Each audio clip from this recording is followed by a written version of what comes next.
Bienvenue à Physique pour les nuls. Nous allons commencer avec le chapitre 10, les MREA. Premièrement, qu'est-ce qu'un MREA? Alors, bien mettre en évidence qu'un MREA est un mouvement rectiligne uniformément accéléré. Qu'est-ce que ça veut dire, ça, dans le fond? C'est que c'est une vitesse que d'un instant en instant change toujours. Que, par exemple, comme cet exemple ici, une voiture qui change de vitesse constamment pendant un voyage. En effet, une voiture ne marche jamais à la même vitesse, comme sur une autoroute à 100 km/h ou sur une route de ville à 50 km/h. Il doit y avoir une accélération ou une décélération. Bon, qu'est-ce qu'une accélération? Une accélération, bien mettre en évidence que c'est une variation de vitesse sur une variation de temps. En effet, bien mettre en évidence encore que si on décortique un petit peu cette formule, c'est la vitesse finale moins la vitesse initiale divisé par le temps final moins le temps initial. Dans les MREA, il y a deux sortes de vitesses. La vitesse instantanée ainsi que la vitesse moyenne. Il y a mettre en évidence que la vitesse instantanée est une vitesse à un instant précis, à un point précis. Et que la vitesse moyenne est une moyenne, comme dit le nom, de toute l'accélération. Pour trouver les vitesses à un instant précis, il s'agit de tracer une tangente. Une tangente, c'est une droite qui passe seulement par un point du graphique et que les angles de chaque côté de la pente sont égales, des deux bords. Grâce à ces deux pentes de tangente, nous pouvons trouver un point de vitesse finale et un point de vitesse initiale, et ainsi faire la moyenne et trouver la vitesse à un instant précis.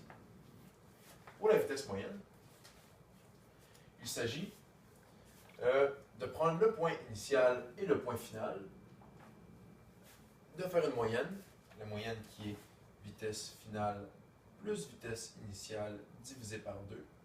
Ça va vous donner la vitesse moyenne en tout le graphique.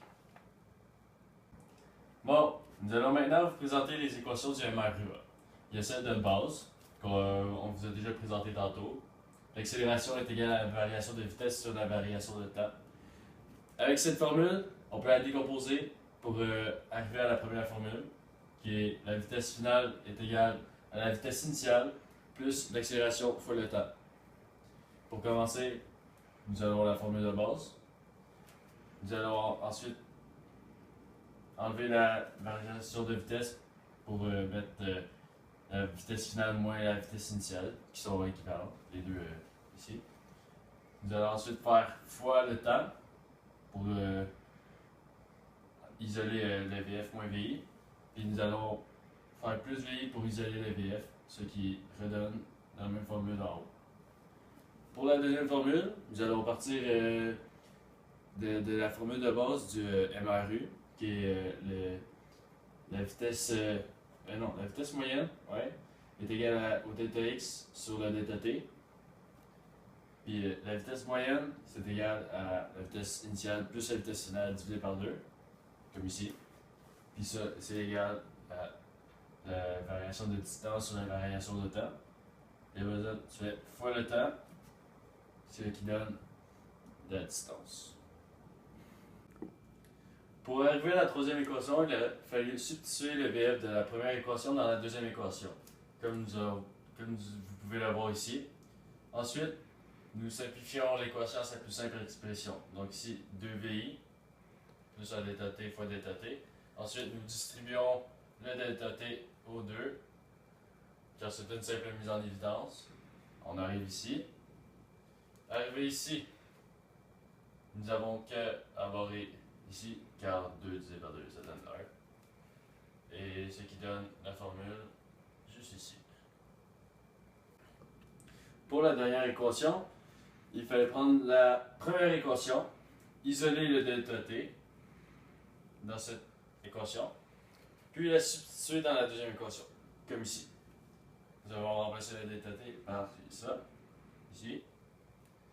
Donc, comme ça, Après ça, on simplifie et nous arrivons à 2a delta x en faisant fois 2a. Quand les deux sont au dénominateur, on enlève les dénominateurs. Ensuite, nous distribuons les deux, ce qui donne ça.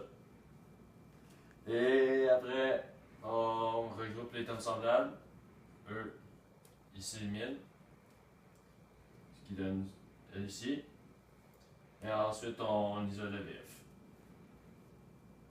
Nous allons poursuivre avec la chute libre. Qu'est-ce que la chute libre? Alors, bien mettre en évidence que la chute libre est un mouvement se produisant seulement quand un objet n'est soumis qu'à la force gravitationnelle.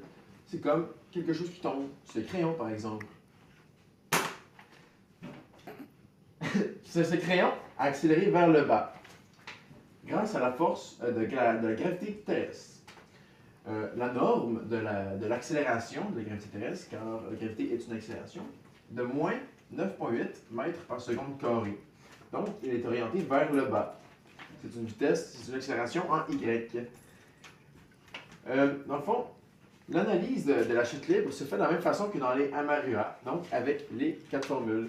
Dans le fond, un petit résumé de tout cela, c'est que c'est un objet qui tombe vers le bas et nous pouvons calculer sa vitesse ainsi que toutes ses propriétés avec les 4 formules des MREA. Merci beaucoup. Et nous allons poursuivre avec un exemple d'un numéro de chute libre. Premièrement, mise en situation. Le petit Jérémy laisse tomber un ballon de soccer d'une hauteur de 1,5 m. Et nous voulons savoir quelle sera sa vitesse finale. Commençons avec les variables. Premièrement, nous savons que, alors qu'il lâche le ballon, sa vitesse initiale est de 0 m par seconde. Deuxièmement, nous savons aussi que l'accélération est égale à l'attraction gravitationnelle. Donc l'accélération est égale à g, qui va être égal à moins 9,8 mètres par seconde carré. Troisièmement, nous savons aussi qu'il se déplace de 1,5 m. Sauf que, puisqu'il lâche le ballon à 1,5 m de hauteur, nous faisons y2 moins y1. y2 est égal à 0, moins 0 m, moins 1,5 m, ce qui va être égal à moins 1,5 m, ce qui va être égal au delta y. Nous allons pouvoir poursuivre avec la formule numéro 4. La vitesse finale à la 2 est égale à la vitesse initiale à la 2 plus 2 fois l'accélération delta y. Nous allons ensuite remplacer les variables de la vitesse initiale ainsi que de l'accélération et du delta y.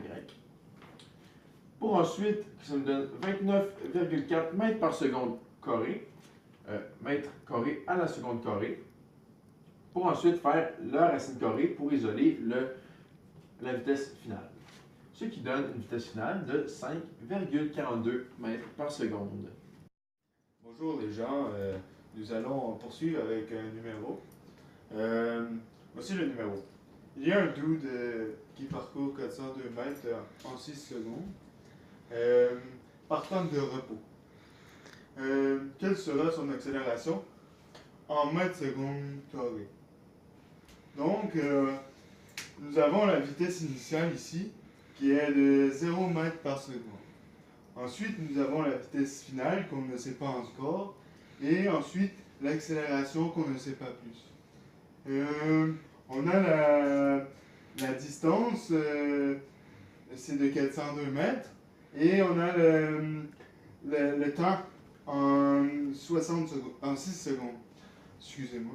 Ensuite, pour résoudre ce problème, nous avons besoin de l'équation numéro 3. Donc, et voici l'équation numéro 3. Et ensuite, on remplace par les chiffres qu'on sait déjà. Donc, ça donne cette formule-là. Donc, on va isoler qu'est-ce qu'on veut. Dans le fond, nous, on veut l'accélération. Donc, on va isoler le A. Donc, on va faire 402 mètres est égal à 18A. Donc on va faire diviser par 18 de chaque bord. Donc ça va nous donner notre réponse finale qui est de 22,3 périodiques mètres par seconde carré.